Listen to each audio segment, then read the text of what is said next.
Hey guys, it's Matt again from Anti-Hedge, here to bring you another educational video. Now, first things first, I gotta say it's important you stay to the end of this video. That way you could absorb the gist of this information. Before we begin, I just gotta say it's not financial advice. We don't accept any liabilities for the loss that you may incur. And everything here is strictly for news, research, and educational purposes.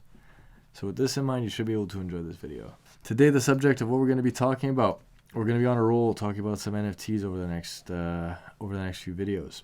And what I wanted to talk about was some of like the main projects, A, that blew up, but also B, that we're personally keeping our eyes on, right?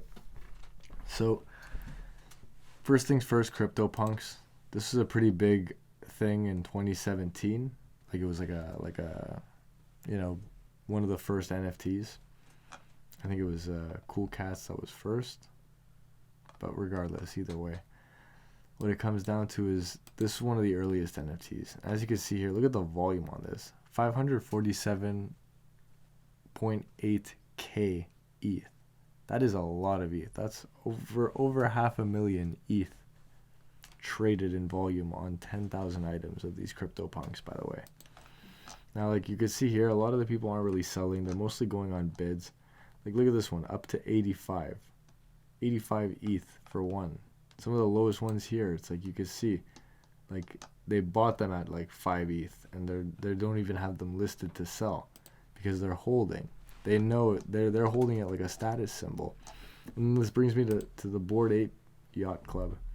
This one blows my mind too because of how much everything blew up on this. And I remember seeing it at under 1 Ethereum per ape. And I was unable to evaluate what the price of an ape was going to be. And the craziest part is like, as you can see here, they're clearly, a fan favorite. People are willing to pay up to 38 ETH on these kinds of things. And I remember one time the dude I was talking to him, we were having a drink, and he mentioned, I'm selling my ape at around 44 ETH. And I'm like, you're fucking crazy. For a JPEG? You're going to get 44 ETH for a JPEG? I was definitely wrong on that. And I remember thinking, shit, doesn't matter what I value an ape at. It's what someone else values it at. That was one of the learning curves that kind of got me into NFTs. Because after I saw that, I was like, crap. I missed that one heavily. And not only did I miss it, it was given to me. The opportunity was given to me, and I missed it because of a lack of understanding of these things. And even as this day goes, I'm still learning a lot about NFTs because a lot of it's based off of art and appreciation of the user to the artist, right? Now, I wouldn't be able to tell you, what's going to be the next thing to blow up. But looking at these and seeing like what's popular, I've gathered, I guess, like a small pick list, my own personal pick list. Once again, this isn't financial advice because these are JPEGs. This shouldn't ever be misconstrued as financial advice, by the way. These are high risk. It's a JPEG. You're literally investing in a picture. So, you know what I mean? Be careful what you invest into and be wary of fraud pictures because some people will put fake pictures and try to pass it off as the real one. And actually, VRA is doing the patent like with their proof of view.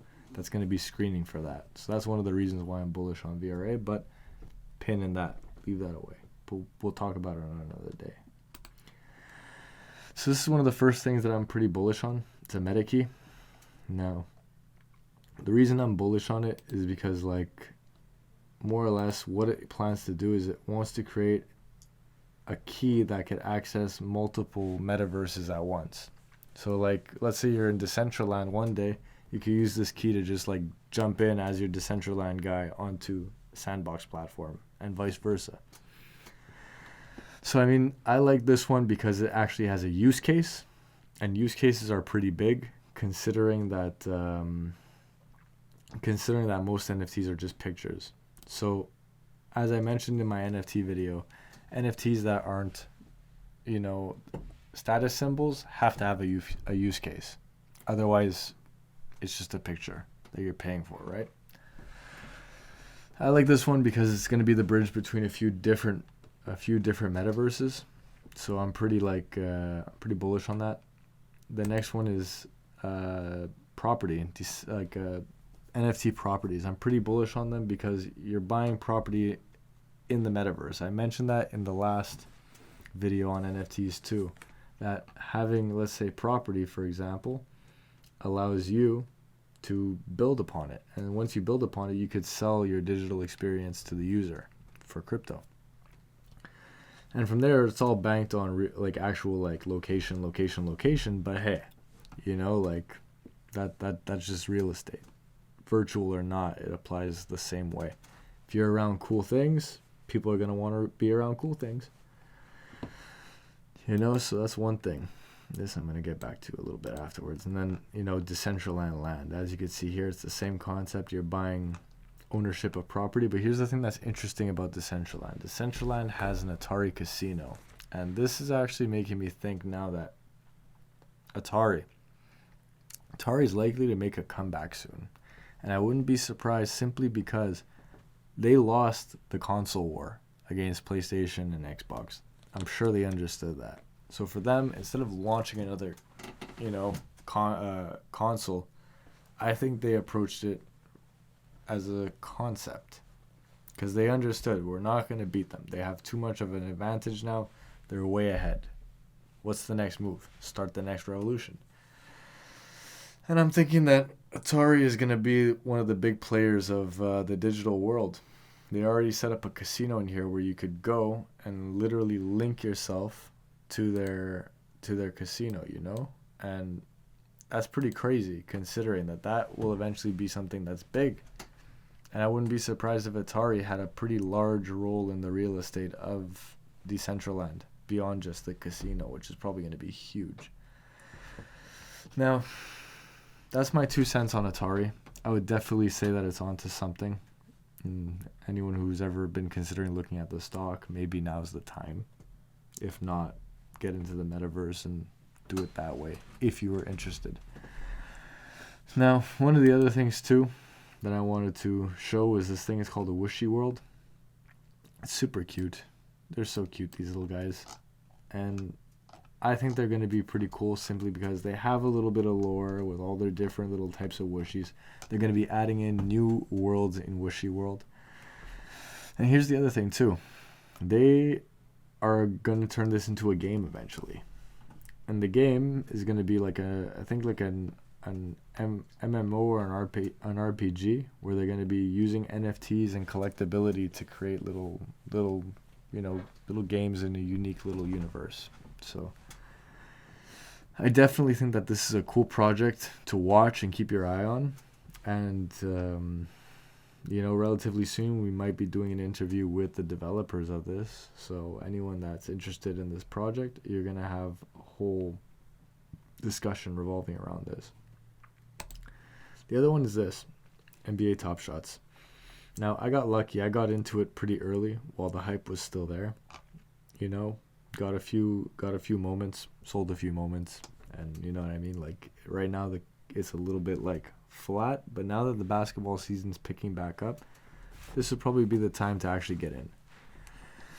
And the whole concept is you get in line because you go into a queue, and then from that queue, you basically buy these moments. And these moments here, you're going to get them, and you're going to try and sell them on the marketplace for more expensive, or alternatively, if you believe in the moment, hold it. I personally think that this is going to be huge because there will probably be a day, or there'll probably be a moment someday when, all these sports companies aren't going to allow free replays and all this stuff on YouTube. Eventually, it's going to be paid content. So you want that moment, you need to buy it, you need to own it. Or have a friend that buys it and owns it. It's going to get to a point where it's like certain things, it's like you'll see them once live, and then after that, you might have to buy their ownership afterwards. Because what we saw this year was after COVID, all these sports teams suffered because guess what? No one's there to pay for the tickets. This is a way to make money that doesn't require tickets, which doesn't even require waste. Now, that's one of the cool things about NBA Top Shots. Plus, it's backed by the NBA. So, NBA plus Dapper plus the Flow blockchain and Mark Cuban.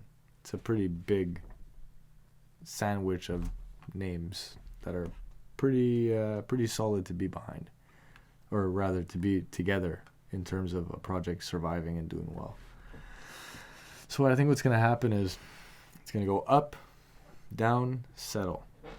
Up, down, settle. And it's going to be a constant, cycle like that, because during the season it's going to be busy.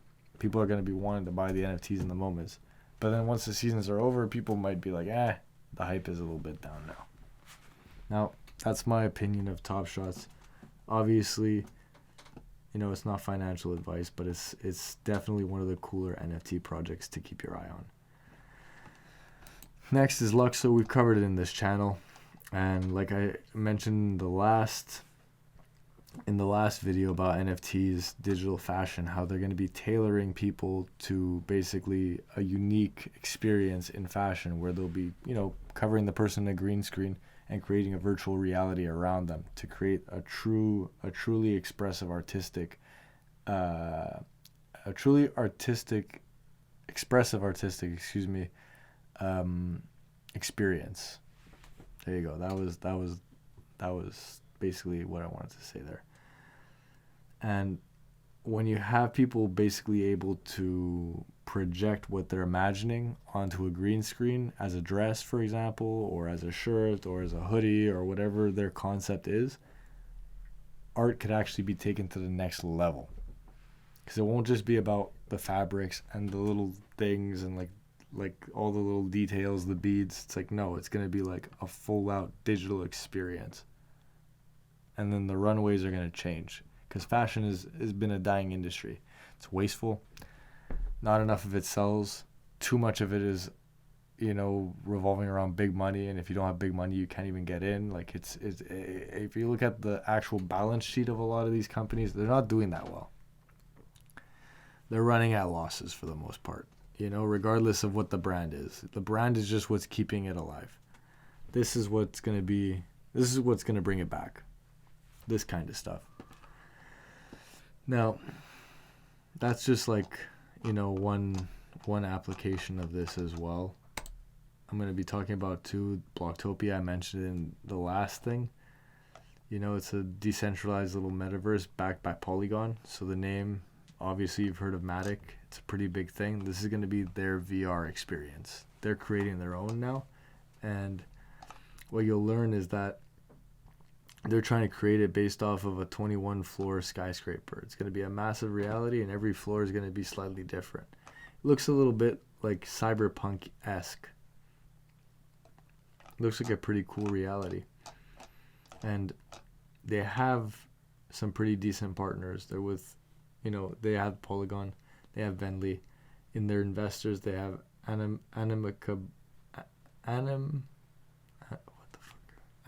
Brands. First time I've seen that before. I'm gonna click on that. No, can't even click on it. Oh well. Let's just Google it.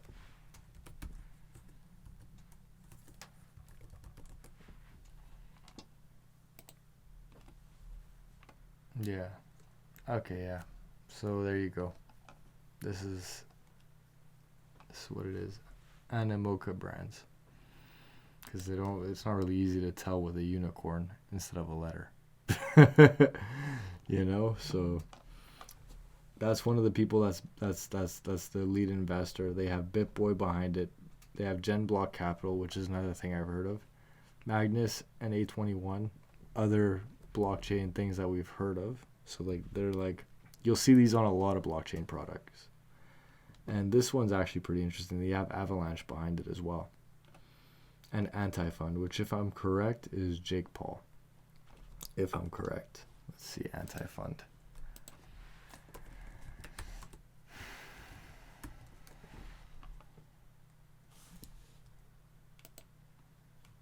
Yeah, it's Jake Paul. He's part of this. Yeah, that's them. Jake Paul's also behind the Blocktopia.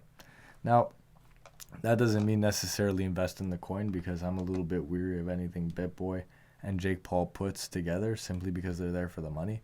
And it's very likely that they could be dumping on you. But this is very early. This project's very early. The coin's at about 1.5 cents. Extremely micro cap coin. Now, that's the only reason I would even consider it, because otherwise having BitBoy and Jake Paul behind it for me would be a no-go. But Polygon and Avalanche, that's what kind of got me like, I'll consider it. This is something that's worth looking into. And you look at the light paper, you can see it's definitely, they put some love into it. It's not bullshit.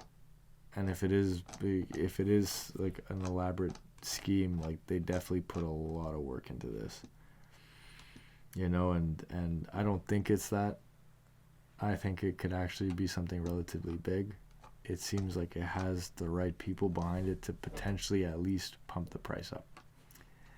Now, that's my opinion on this Blocktopia. It's too early to really give an idea of what it could be worth in the future, simply because it's, you know, virtual reality. We're not even there yet. This is just a potential reality that we might see. And, you know, I'm going to wrap it up with this, the Metaverse HQ key. Now, I was lucky. I have a friend in the Metaverse HQ world, and it's basically one of the most exclusive NFT communities. And what they do is they basically bring information, knowledge on NFTs. They bring up drops. Like, it's a very big thing. Like, this is probably low key the best NFT community to be a part of. And I got lucky. I got a key. I got a key to be able to start learning about this stuff. And this is a big shout out for HQ. Thank you so much for having me on your channel, guys. I really appreciate it. And more or less, they, like, just to summarize what they do, they teach people about NFTs. They show people the strategies they employ. They have a community where everyone's talking and active and building together. There's community projects.